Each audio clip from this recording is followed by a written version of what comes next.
සෑහෙන කාලෙකින් ප්ලෑන් කරපු ට්‍රිප් එකක් තමයි මේ අපි මේ විදිහට යන්න සූදානම් වුණේ. අපි ඉතින් උදේ පාන්දරම මෙහින් පිටත් වෙන්න සූදානම් වුණා. මොකද අපි යන්න හිටපු තැන් එක අවුව වැඩි වෙද්දී ඒ තැන් යන්න අමාරු නිසා. ඉතින් අපි පළවෙනියටම ආවේ මාදුගඟ බලන්න යන්න. මොකද මේ සමහරක් ළමයි මාදුගඟේ ගිහිල්ලා තිබ්බේ නෑ. ඉතින් ඒකත් එක්ක මම ප්ලෑන් කරා මේ ට්‍රිප් එකට මාදුගඟ නරඹන්න දාන්න. ඉතින් හරිම ලස්සන අත්දැකීමක්. අපි පාන්දර 6 වෙද්දී එතනට ගියා.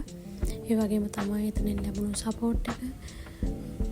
Jaliya boat service highly recommend කරන්න පුළුවන් තැනක්. ඕනම කෙනෙක්ට යන්න පුළුවන්. ඒ වගේම හොඳම ලස්සනම එක්ස්පීරියන්ස් එකක් ගන්න පුළුවන් තැනක්. ඉතින් මාදුගඟේ යනවා නම් අනිවාර්යයෙන්ම උදේ පාන්දර හරි එහෙම නැත්නම් හවසක හරි යන්න. ඒ ලස්සන හරි ලස්සනට විඳ ගන්න පුළුවන්. ඉතින් අපි එතනට ගිහිල්ලා මුලින්ම කරේ උදේ කෑම එක ගත්ත එක. ඊට පස්සේ අපිට ලයිෆ් ජැකට් දුන්නා දාගන්න කියලා. ඉතින් අපි මේ ටිකත් මේ විදිහට දාගෙන ලේස්තුනේ මාදුගඟේ ඒ ලස්සන විඳින්න. ඉතින් ඔන්න ඔය විදිහට තමයි අපි ඔක්කොම බෝට්ටුවට නැග්ගේ. අපි ඔක්කොම ගියා 30 දෙනෙක්. ඉතින් හරිම ලස්සන අත්දැකීමක් අපිට ලබා ගන්න පුළුවන් වුණා. හරිම ලස්සන view එකක්. ඉතින් මාදුගඟේ යද්දී සාමාන්‍යයෙන් අවුව වැඩි වෙලාවට යනවනම් මේ ලස්සන මෙච්චර විඳ ගන්න හම්බ වෙන්නේ නැහැ. මොකද අවුව සැර වැඩි වුණාම ඒක ටිකක් අමාරුයි. ඉතින් අපි උදේන් ගියපු නිසා අපට හරි ලස්සන view එකක් තිබුණා එදා දවසේ. මේ තියෙන්නේ ඉතින් අපි කොහොමද ගියේ කියන එක.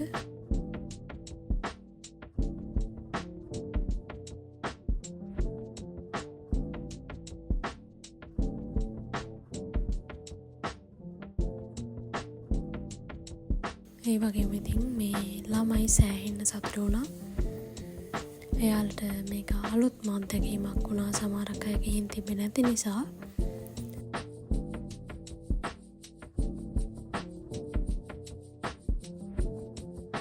ඉතින් හරිම ලස්සනයි. හැබැයි කනගාටුවට කරුණක් නම් අපි දැක්කා මේ අපි බෝට්ටුවේ යන අතරතුර දෙපැත්තේ කඩලාන තියෙන පැතිවල ප්ලාස්ටික් බෝතල් පාවි තියෙනවා. ඉතින් හරිම කනගාටුයි ඒව දැක්කාම. මිනිසුන්ට තේරුම් ගන්න අමාරුයිද කියන එක මම දන්නේ නැහැ. මේ පරිසරය කඩලාන ඒවයි තියෙන වටිනාකම.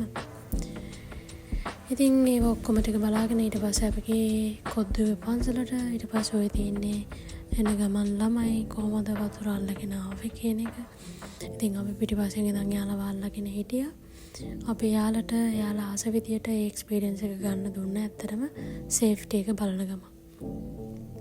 ඒ වගේම තමයි උට යන කුරුල්ලෝ යාළා එනවා කියන්නේ එන්ජින් එක ක්‍රියාත්මක වෙද්දී ඒ වතුර පාරත් එක්ක එන මාළු අල්ල ගන්න. ඉතින් අපි ඔහොම කොද්දුවේ පන්සලට ගිහිල්ලා ඒ ටික ඔය වගේ කඩලාන පඳුර ඇතුලෙන් ගිහිල්ලා ඊට පස්සේ අපි යන්න තීරණය කරා කුරුඳු තලලා පෙන්නන තැනට. ඉතින් හරිම ලස්සන view එකක්. ඒක ඇත්තටම විඳින්න ඕන. ඒක කොච්චර ලස්සනද කියලා බලන්න.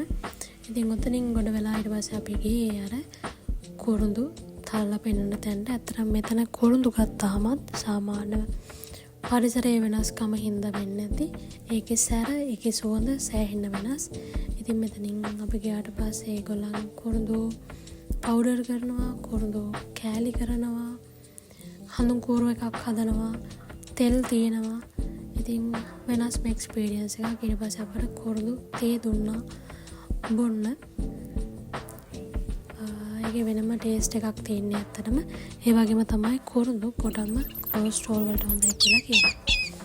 ඉතින් මේ ඉන්නේ එතන හිටපු කුසා. එයා යන්නේ නැහැ කොහෙවත්.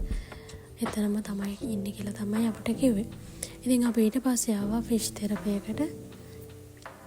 මේකත් සමහරක් අයට අලුත්ම අත්දැකීමක්.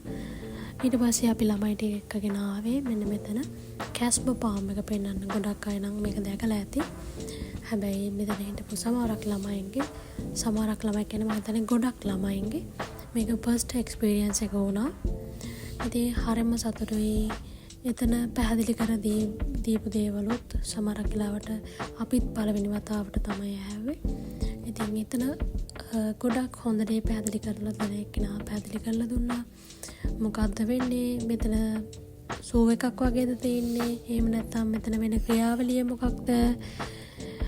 මේ හැම සතෙක්ම යාළගේ තියෙන එක එක ප්‍රශ්න නිසා මෙතනට ගෙනත් දාගෙන තියෙන්නේ. එතකොට ඒවා සුව වුණාට පස්සේ යාළා නැවතත් හොඳට මුදා හැරීම සිදු කරනවා කියලා තමයි ඒගොල්ලන් අපට කිව්වේ. ඒ වගේම තමයි මෙතන මේ ටැංකි වල ගොඩාක් කැස්බෝ හිටියා. එක එක ප්‍රශ්න තියෙන ගොඩාක් කැස්බෝ හිටියේ පොලිතින් ආහාරයට අරන්. ඉතින් හරිම කනගාටුයි දැක්කහම. සමහරක් වෙලාවට හිතා ගන්නත් අමාරුයි අපට. එච්චර පොලිතින් මොහොතේ තියෙනවද කියන එක. ඉතින් ඊට පස්සේ අපේ විදියට අවසාන ඡායාරූපය අරගෙන එන්න පිටත් වුණා ඊළඟ තැනට. ඉතින් ඔය එන අතරතුර ළමයි මම අපි හැමෝම පොඩියට සින්දුවක් කියලා සතුටු වුණා.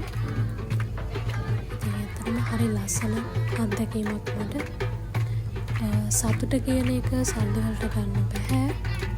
හැබැයි මේ වගේ අත්දැකීම් මාරම ලස්සනයි.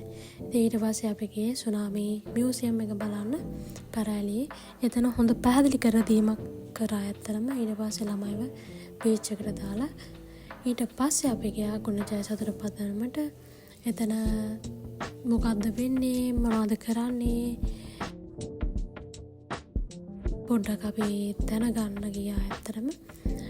මෙතන කෝසස් ගණනාවක් නොමිලේ ළමයින්ට ග්‍රාමීය දරුවන්ට ඉගෙන ගන්න අවස්ථාව තියෙනවා. හිතා ගන්නවත් බැරි විදිහ අත්දැකීම් ගන්න අවස්ථාව තියෙනවා. මේ තියෙන්නේ ගුණජය සතර පදනමේ තියෙන ස්පෝර්ට් ඇකඩමි එක. ඉතින් මේකේ ස්පෝර්ට් 6ක් නොමිලේ ලබා දෙනවා. ඉතින් ඔය විදිහට ඉඳලා අපි ගියා. ඊට පස්සේ සීනිගම දේවාලෙත් පෙන්නලා ළමයින්ට. ඊට පස්සේ අපි හවස් වරුවම ගත කළේ බීච් එකේ. ඉතින් ළමයි පුදුම තරම් ආසයි බීච් එකේ ඉන්න. ඉතින් අපේ දවසම අවසාන පැය ටික බීච් එකේ හිටියේ. ඉතින් බීච් එකේ ඉඳලා ළමයි එක සින්දු කියලා රෑ වෙද්දී අපි එන්න පිටත් වුණා. ඉතින් හරිම ලස්සන ට්‍රිප් එකක් වුණා මේක මට. මගේ ජීවිතේට සෑහෙන්න මතක හිටින දෙයක්. සමහරක් වෙලාවට මම නැවත මේ වීඩියෝ එක බලන්න පුළුවන්. මම වයසට ගියාම ඉඳගෙන බලන්න YouTube තිබුණොත් හැමදාම මං හිතුවා මට මතකයක් වෙයි කියන එක. ඉතින් හරිම ලස්සන අත්දැකීමක්. හරිම හොඳ ළමයි ටික. හරිම දක්ෂ ළමයි ටික. ඉතින් එයාලත් එක්ක මේ ගත්ත අත්දැකීම මට මහමෙරක්. ඉතින් ගොඩක් අය සතුටු වුණා. හරිම සාර්ථක ට්‍රිප් එකක් වුණා. ඉතින් ඉස්සරහටත් මට පුළුවන් හැම අවස්ථාවක්ම මම උත්සාහ කරනවා මේ ළමයි එක්ක බෙදා ගන්න. ඉතින් අපි ආයි දවසක හම්බෙමු. channel එක subscribe කරලා නැත්නම් ඔයා කැමති නම් subscribe කරන්න පුළුවන්. ආයි මේ වීඩියෝස් බලද්දි notification එන්න bell icon එක click කරලා තියාගන්න පුළුවන්. ඉතින් මේ විදිහට අන්තිමට අපි එන්න පිටත් වුණා. සින්දු කියලා නටලා හරිම සතුටු අත්දැකීමක් අරගෙන. ඉතින් ආයි දවසක හම්බෙන්නකම් ඔයාලට ජයම වෙන්න